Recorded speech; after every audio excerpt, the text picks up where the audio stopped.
Hoje, muitos de nós enfrentamos uma batalha constante, a luta para nos sentirmos suficientes. Passamos nossas vidas tentando nos encaixar em um molde de agradabilidade e perfeição, dizendo e fazendo o que pensamos que os outros querem ouvir. Constantemente usamos máscaras e representamos papéis que achamos necessários em cada situação. O resultado disso? Exaustão. Nos esforçamos tanto para agradar e nos aperfeiçoar que acabamos dizendo sim quando queremos dizer não, e vice-versa. Quando não nos sentimos dignos e suficientes, é difícil estabelecer limites saudáveis. Mas é crucial aprender a fazer isso sem sentir ressentimento. É sobre coragem. Coragem para sermos imperfeitos, para sermos vulneráveis e para estabelecermos nossos próprios limites. Então, como podemos agir sem nos sentirmos sobrecarregados? A resposta está em reconhecer nossa própria suficiência. Mas isso não é fácil. Muitas vezes, somos assombrados por medos e culpa. Nos perguntamos o que deveríamos temer hoje e quem é o culpado por nossos sentimentos. Essa mentalidade de escassez, onde nunca nos sentimos suficientes, permeia nossa cultura e afeta todos nós. A cultura da escassez nos faz sentir que nunca somos bons o suficiente, seguros o suficiente, perfeitos o suficiente ou relevantes o suficiente. Essa pressão para ser extraordinário em tudo nos faz sentir que uma vida comum é sem sentido.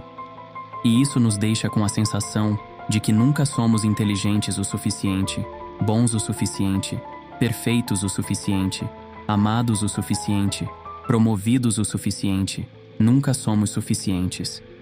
Então, como podemos enfrentar essa cultura da escassez?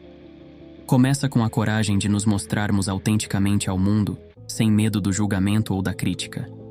É sobre aceitar nossa própria suficiência e estabelecer limites que nos protejam. Não se trata de nos fecharmos para o mundo, mas sim de nos protegermos, enquanto permanecemos autênticos.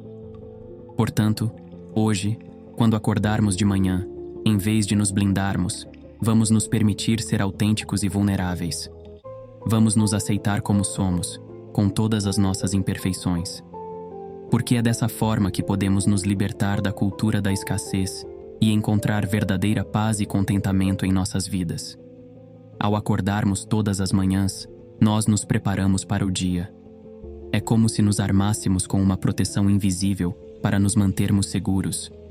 Chamamos essa proteção de armadura. Pode ser o perfeccionismo, a racionalização ou outras formas de nos protegermos do mundo lá fora. Mas o que realmente estamos fazendo é nos protegermos do amor e da conexão. Todos nós temos uma necessidade básica de amor e pertencimento. E quando nos fechamos para isso, sofremos. A ironia é que ao tentarmos nos proteger, limitamos nossa capacidade de amar e ser amados.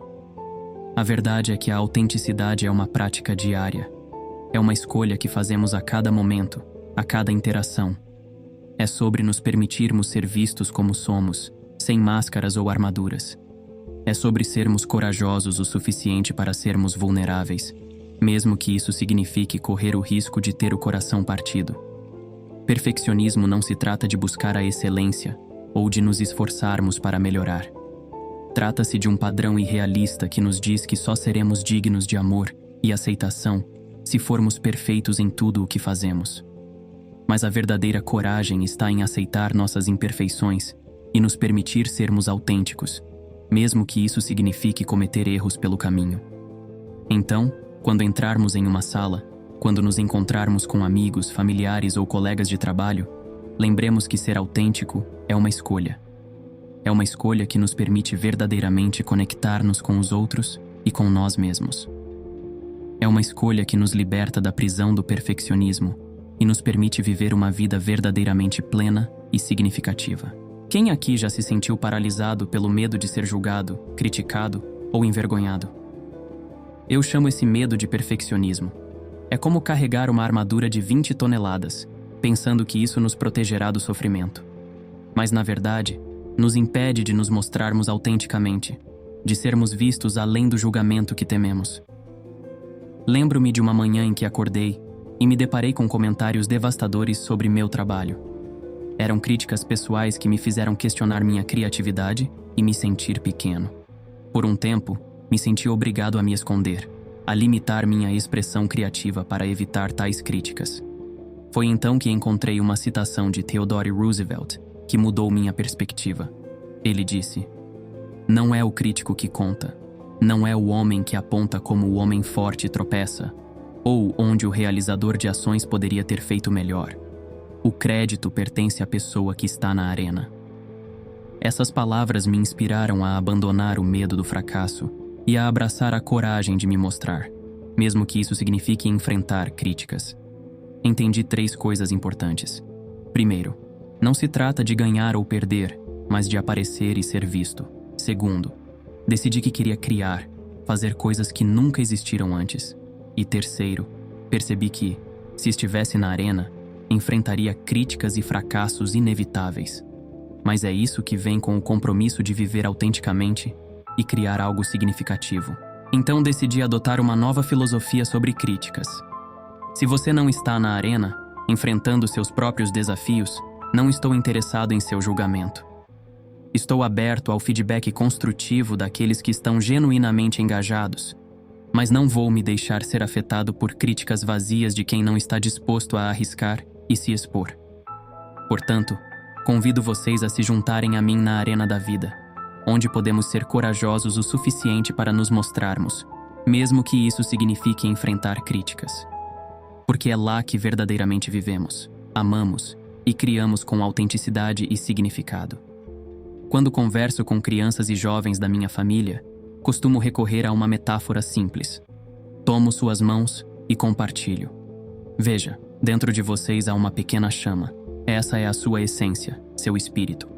E ensino que, assim como seguram suas mãos em torno de um copo para proteger a chama de um vento forte, eles deveriam cercar-se de amigos que também protejam essa chama interior. A ideia é que quando a vida se tornar desafiadora, eles possam contar com esses amigos para mantê-los firmes e manter sua chama acesa. Quero que valorizem amizades que nutram sua essência, em vez de pessoas que tentem apagá-la. Essa simples metáfora nos ajuda a transmitir a importância de cultivar relacionamentos que nos fortaleçam e nos apoiem, mesmo nos momentos mais difíceis da vida. Acredito que todos nós podemos aplicar essa lição em nossas próprias jornadas, buscando conexões que nos inspirem a permanecer fiéis a nós mesmos.